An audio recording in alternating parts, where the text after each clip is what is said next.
नमस्ते दोस्तों। आज हम बात करेंगे एक ऐसी किताब की जिसने चीनी सौंदर्य शास्त्र को पूरी दुनिया में एक नई पहचान दी। यह किताब है ली जेहो की अमर कृति यानी सौंदर्य की यात्रा। यह सिर्फ एक किताब नहीं, बल्कि चीनी सभ्यता के हजारों साल के कला दर्शन का एक विराट संग्रह है। इसमें लेखक ने प्रागैतिहासिक काल से लेकर मिंग और किंग राजवंशों तक चीनी कला के हर पहलू को गहराई से समझाया है। आप सोच रहे होंगे कि आखिर यह किताब इतनी खास क्यों है, तो मैं आपको बता दूं कि ली जेहो ने कला को सिर्फ सुंदरता की नजर से नहीं देखा, बल्कि उसे समाज, राजनीति, धर्म और दर्शन से जोड़कर समझाया है। उनके अनुसार हर युग की कला उस युग के मानसिक विकास, सामाजिक संरचना और आध्यात्मिक जरूरतों का प्रतिबिंब होती है। इसलिए जब आप इस किताब को पढ़ते हैं तो आप सिर्फ चित्रों और मूर्तियों के बारे में नहीं जानते, बल्कि आप चीन के पूरे इतिहास की यात्रा पर निकल पड़ते हैं। आइए अब हम इस यात्रा की शुरुआत करते हैं। पहला अध्याय प्रागैतिहासिक काल से संबंधित है। ली जेहो बताते हैं कि आदिम मानव की कला कैसे जादू और अनुष्ठानों से जुड़ी हुई थी। चीन में पाए गए मिट्टी के बर्तनों पर बनी आकृतियां और नक्काशी दिखाती हैं कि कैसे मनुष्य ने प्रकृति को नियंत्रित करने के लिए कला का सहारा लिया। उन बर्तनों पर ड्रैगन और फीनिक्स जैसे पौराणिक जीवों के चित्र मिलते हैं, जो बाद में चीनी संस्कृति के प्रतीक बन गए। ली जेहो कहते हैं कि आदिम कला में जो सबसे महत्वपूर्ण बात है वह है उसका सामूहिक चरित्र। यह कला किसी एक व्यक्ति की नहीं, बल्कि पूरे समुदाय की भावनाओं और विश्वासों को व्यक्त करती थी। उदाहरण के लिए, यांगशाओ संस्कृति के मिट्टी के बर्तनों पर बनी मछलियों और पक्षियों की आकृतियां केवल सजावट नहीं थी, बल्कि वे प्रजनन और उर्वरता से जुड़े जादुई संस्कारों का हिस्सा थी। यहीं से सौंदर्य की यात्रा शुरू होती है। ली जेहो इस बात पर जोर देते हैं कि सौंदर्य कोई अलग चीज नहीं है, बल्कि यह मानवीय अनुभव और सामाजिक विकास का एक अभिन्न अंग है। जैसे जैसे समाज विकसित हुआ, वैसे वैसे कला के रूप और उसके अर्थ भी बदलते गए। अब हम दूसरे अध्याय में आते हैं, जो शांग और झोउ राजवंशों के बारे में है। यह कांस्य युग का समय था। ली जेहो बताते हैं कि इस काल की कांस्य कला सिर्फ सुंदर नहीं, बल्कि भयावह और रहस्यमयी भी थी। खासकर उन बर्तनों पर बनी ताओती नामक राक्षसी आकृति जो मानव और पशु के मिलेजुले रूप में होती थी, देखने वाले को डरा देती थी। ली जेहो का तर्क है कि यह डरावना सौंदर्य कोई दुर्घटना नहीं थी। शांग राजवंश में समाज पूरी तरह से धर्म और जादू में डूबा हुआ था। राजा स्वयं को देवताओं का प्रतिनिधि मानते थे। ऐसे में कला का काम था लोगों में विस्मय और भय पैदा करना, ताकि वे शासक के अधिकार को स्वीकार करें।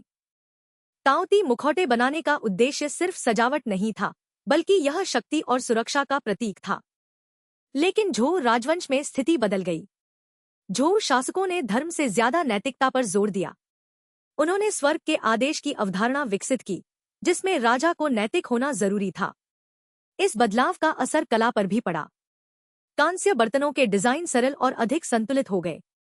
भयावह ताओती की जगह अब घुमावदार रेखाओं और वनस्पति आकृतियों ने ले ली। ली जेहो के अनुसार यह बदलाव बहुत महत्वपूर्ण है, क्योंकि यह दिखाता है कि कला किस तरह से शासन की विचारधारा को प्रतिबिंबित करती है। जहां शांग में कला डर और अंधविश्वास पर आधारित थी, वहीं झोउ में कला तर्क और व्यवस्था पर आधारित हो गई। यह मानवीय चेतना का एक बड़ा विकास था। तीसरा अध्याय कन्फ्यूशियस और उनके दर्शन के बारे में है। ली जेहो बताते हैं कि कन्फ्यूशियस ने सौंदर्य शास्त्र को एक नया आयाम दिया। उन्होंने कहा कि कला और संगीत का उद्देश्य सिर्फ मनोरंजन नहीं, बल्कि मानव चरित्र का निर्माण करना है। कन्फ्यूशियस के अनुसार एक सभ्य व्यक्ति वह है जो कला के माध्यम से अपनी भावनाओं को संतुलित करना सीखता है। ली जेहो कन्फ्यूशियस की इस अवधारणा को बहुत महत्व देते हैं। वे कहते हैं कि कन्फ्यूशियस ने कला को नैतिकता से जोड़कर चीनी सौंदर्य शास्त्र की नींव रखी।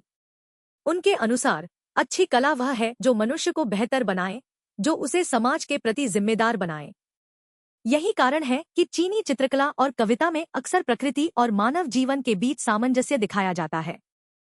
चौथा अध्याय चू और हान राजवंशों की कला को समर्पित है। यह वह समय था जब चीन में पहली बार एक केंद्रीकृत साम्राज्य का उदय हुआ। ली जेहो बताते हैं कि इस काल की कला में ऊर्जा और जीवन का उत्सव देखने को मिलता है। चू राज्य की कविताएं, खासकर कावा युआन की रचनाएं, अलौकिक और कल्पनाशील थी। उनमें देवी देवताओं, आत्माओं और प्राकृतिक शक्तियों का वर्णन था। हान राजवंश ने इस परंपरा को आगे बढ़ाया। हान काल की मकबरे की चित्रकारी और राहत नक्काशी में जीवन के हर पहलू को दर्शाया गया है, शिकार, खेती, नृत्य, संगीत और युद्ध। ली जेहो कहते हैं कि इन चित्रों में एक अद्भुत गतिशीलता है। आकृतियां स्थिर नहीं बल्कि गतिमान है, मानो पूरा ब्रह्मांड एक नृत्य में लीन हो। यह वह समय भी है जब चीनी चित्रकला में परिप्रेक्ष्य और स्थान की अवधारणा विकसित होने लगी थी। हालांकि यह पश्चिमी परिप्रेक्ष्य से अलग थी। चीनी कलाकारों ने एक साथ कई दृष्टिकोणों को एक ही चित्र में समाहित करने की कोशिश की। यह दिखाता है कि चीनी सौंदर्य शास्त्र में एकता और सामंजस्य को कितना महत्व दिया गया। 5वां अध्याय वेइजिन काल के बारे में है। यह चीनी इतिहास का सबसे अराजक और साथ ही सबसे रचनात्मक दौर था। साम्राज्य टूट रहा था, लेकिन व्यक्तिगत स्वतंत्रता और अभिव्यक्ति की भावना चरम पर थी। ली जेहो बताते हैं कि इसी दौर में चीनी सुलेख और चित्रकला ने एक नई पहचान बनाई। वेइजिन काल में बौद्ध धर्म का भारत से चीन में आगमन हुआ। इस धार्मिक प्रभाव ने कला को गहराई से प्रभावित किया। बौद्ध मूर्तियां और चित्र बनने लगे।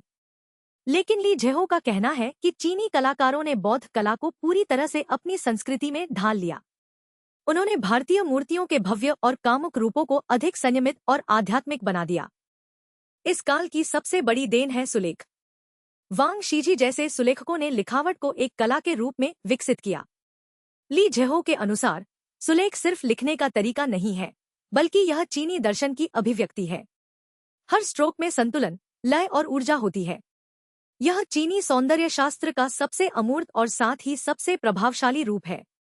6वां अध्याय तांग राजवंश के बारे में है।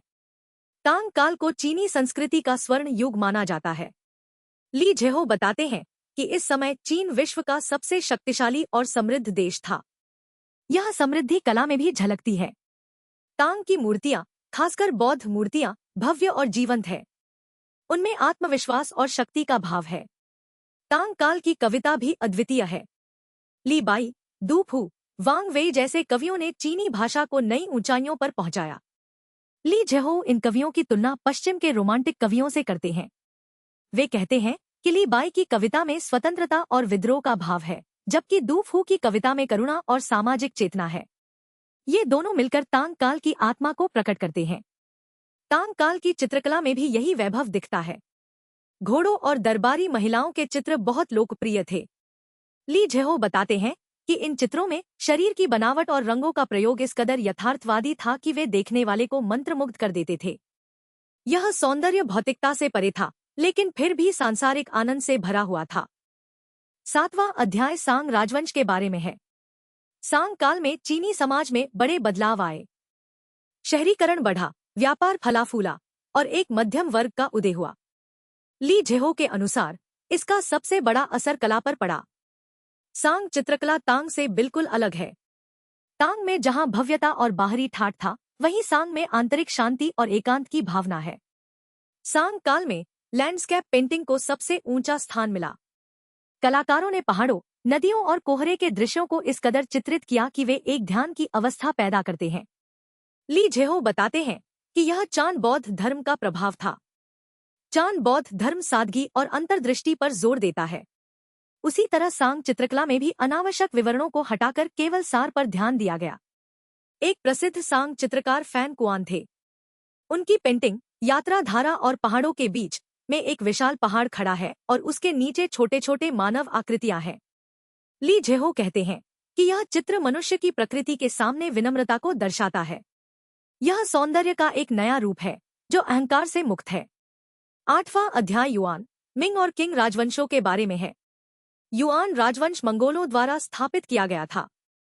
इस दौरान चीनी कलाकारों ने अपनी परंपराओं को बचाए रखने के लिए एक नई शैली विकसित की। ली जेहो बताते हैं कि युआन काल की चित्रकला में बांस, प्लम फूल और ऑर्किड जैसे विषय लोकप्रिय हुए। ये ऐसे तत्व थे जो कठिन परिस्थितियों में भी अपनी सुंदरता बनाए रखते हैं। मिंग राजवंश में चीनी कला ने फिर से भव्यता की ओर रुख किया, लेकिन इस बार यह भव्यता अधिक लोकप्रिय और रंगीन थी। मिंग काल में चीनी मिट्टी के बर्तन विश्व प्रसिद्ध हुए। नीले और सफेद रंग के चीनी मिट्टी के बर्तन इसी काल की देन है। ली जेहो के अनुसार मिंग कला में कारीगरी और शिल्प कौशल का अद्भुत संगम है। किंग राजवंश में चीनी कला ने नए प्रयोग किए। पश्चिमी प्रभाव भी दिखने लगा। लेकिन ली जेहो बताते हैं कि इस समय तक चीनी कला अपनी मूल भावना को खोने लगी थी। बहुत अधिक अलंकरण और दिखावे ने सौंदर्य की गहराई को कम कर दिया। फिर भी इस काल में कुछ उत्कृष्ट चित्रकार हुए, जैसे शी ताओ और बादा शान रेन, जिन्होंने व्यक्तिगत शैली पर जोर दिया। अब हम किताब के 9वें और अंतिम अध्याय में आते हैं। ली जेहो यहाँ सभी युगों का सारांश प्रस्तुत करते हैं। वे कहते हैं कि चीनी सौंदर्य शास्त्र की यात्रा एक चक्र की तरह है। हर युग ने पिछले युग से कुछ सीखा और कुछ नया जोड़ा। प्रागैतिहासिक काल की जादुई कला से लेकर किंग काल के वैभव तक हर चरण में चीनी मानस का विकास झलकता है। ली जेहो चीनी सौंदर्य शास्त्र की दो मुख्य धाराओं की पहचान करते हैं। पहली धारा है कन्फ्यूशियस की नैतिक और सामाजिक कला। दूसरी धारा है दाओ और चान बौद्ध धर्म की आध्यात्मिक और प्रकृतिवादी कला। ये दोनों धाराएं कभी एक दूसरे से जुड़ती हैं, कभी अलग होती हैं, लेकिन हमेशा चीनी कला को समृद्ध करती हैं। इस किताब की सबसे बड़ी खासियत यह है कि ली जेहो ने कला को कभी अलग थलग नहीं देखा। वे हमेशा उसे इतिहास, समाज और मानव मनोविज्ञान से जोड़कर देखते हैं। उनके अनुसार हर कलाकृति उस युग के लोगों के सपनों, डर और आशाओं का प्रतिनिधित्व करती है। इसलिए जब हम प्राचीन चीनी चित्रों को देखते हैं तो हम सिर्फ सुंदर आकृतियां नहीं देखते, बल्कि हम हजारों साल पहले के मनुष्यों के दिल की धड़कन सुन सकते हैं। एक और महत्वपूर्ण बात जो ली जेहो ने उठाई है वह है कला में संवेदनशीलता का विकास। उनका कहना है कि प्राचीन काल में कला अधिक प्रतीकात्मक और समूहगत थी। धीरे धीरे व्यक्तिगत भावनाओं ने जोर पकड़ा। तांग काल में कला भावनाओं से भरी हुई थी, जबकि सांग काल में वह चिंतनशील हो गई। यह एक तरह से मानवीय चेतना का विकास है। ली जेहो अपनी किताब में बार बार इस बात पर जोर देते हैं कि चीनी कला कभी भी यथार्थवाद की नकल नहीं करती। वह हमेशा वास्तविकता से आगे बढ़कर एक आदर्श दुनिया बनाने की कोशिश करती है। यही कारण है कि चीनी चित्रकला में परिप्रेक्ष्य नियमों का पालन नहीं किया जाता। एक ही चित्र में आप एक साथ पहाड़ की चोटी और उसकी तलहटी देख सकते हैं। यह दर्शाता है कि चीनी कला का उद्देश्य सिर्फ देखना नहीं, बल्कि अनुभव करना है। इस किताब का एक और रोमांचक हिस्सा है चीनी वास्तुकला पर चर्चा। ली जेहो बताते हैं कि चीनी इमारतों में लकड़ी का प्रयोग क्यों किया गया, जबकि पत्थर अधिक टिकाऊ होता है। उनके अनुसार चीनी दर्शन में जीवन और मृत्यु को एक चक्र के रूप में देखा जाता है। लकड़ी की इमारतें समय के साथ नष्ट हो जाती हैं, लेकिन यह नष्ट होना भी जीवन का हिस्सा है। पत्थर की इमारतें हमेशा के लिए रहती हैं, लेकिन वे जीवन के अस्थायीपन को नकारती हैं। चीनी उद्यान कला पर ली जेहो ने बहुत सुंदर लिखा है। वे कहते हैं कि चीनी उद्यान सिर्फ पौधों और पानी का संग्रह नहीं है, बल्कि यह एक सूक्ष्म ब्रह्मांड है। हर पत्थर, हर पेड़, हर रास्ता एक अर्थ रखता है। उद्यान में घूमना एक ध्यान की तरह है, जहां आप अपने आप को प्रकृति में खो देते हैं। मिंग काल के प्रसिद्ध उद्यान जैसे सूजो के उद्यान इसका उत्कृष्ट उदाहरण है। ली जेहो कला की ऐतिहासिकता पर भी बहुत जोर देते हैं। वे कहते हैं कि हर कलाकृति अपने समय की बेटी है, उसे उसके संदर्भ में समझना चाहिए।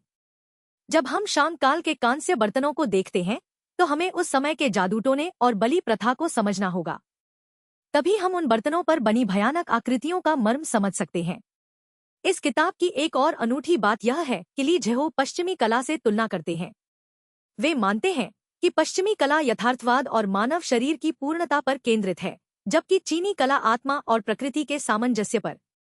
पश्चिमी कला में प्रकाश और छाया का महत्व है, चीनी कला में रेखाओं और खाली स्थान का। ये बुनियादी अंतर दो अलग अलग विश्व दृष्टिकोणों को दर्शाते हैं। ली जेहो के अनुसार चीनी कला ने कभी भी आंखों को धोखा देने का प्रयास नहीं किया। वह एक कृत्रिम वास्तविकता नहीं बनाना चाहती थी, बल्कि वह दर्शकों को एक उच्च सत्य की ओर ले जाना चाहती थी। यही कारण है कि चीनी चित्रकार अक्सर कहते थे कि चित्र का रहस्य चित्र से बाहर है। आपको पेंटिंग को देखकर उसके भीतर की खाली जगह को समझना होगा। इस पूरी किताब में ली जेहो ने दिखाया है कि चीनी सौंदर्य शास्त्र कितना गतिशील और जीवंत है। वह स्थिर नहीं है, बल्कि लगातार बदलता रहता है। हर युग ने उसमें कुछ न जोड़ा है, और यही कारण है कि आज भी प्राचीन चीनी कला हमें उतनी ही ताज़ी लगती है जितनी हजारों साल पहले थी।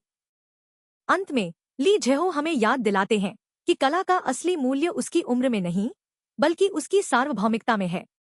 एक अच्छी कलाकृति किसी भी युग और किसी भी संस्कृति के व्यक्ति को छू सकती है। यही कारण है कि हम आज भी प्राचीन चीनी मूर्तियों और चित्रों के सामने खड़े होकर विस्मय में डूब जाते हैं। दोस्तों, यह थी ली जेहो की अमर कृति की इस 10,000 शब्दों की गहन यात्रा। उम्मीद है कि इस ऑडियोबुक ने आपको चीनी कला और दर्शन की एक नई झलक दी होगी। अगर आपको यह वीडियो पसंद आया तो कृपया लाइक करें, शेयर करें और हमारे चैनल को सब्सक्राइब करें ताकि आप ऐसी और ज्ञानवर्धक सामग्री प्राप्त कर सकें।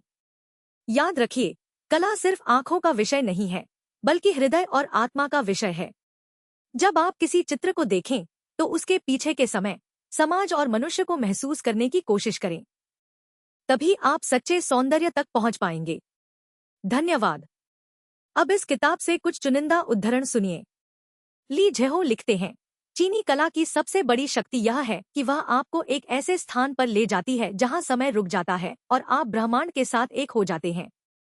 वे कहते हैं, प्राचीन चीन के मकबरे की चित्रकारी सिर्फ मृतकों के लिए नहीं थी, बल्कि जीवितों के लिए एक संदेश थी कि जीवन अस्थायी है, इसे पूरी तरह से जियो।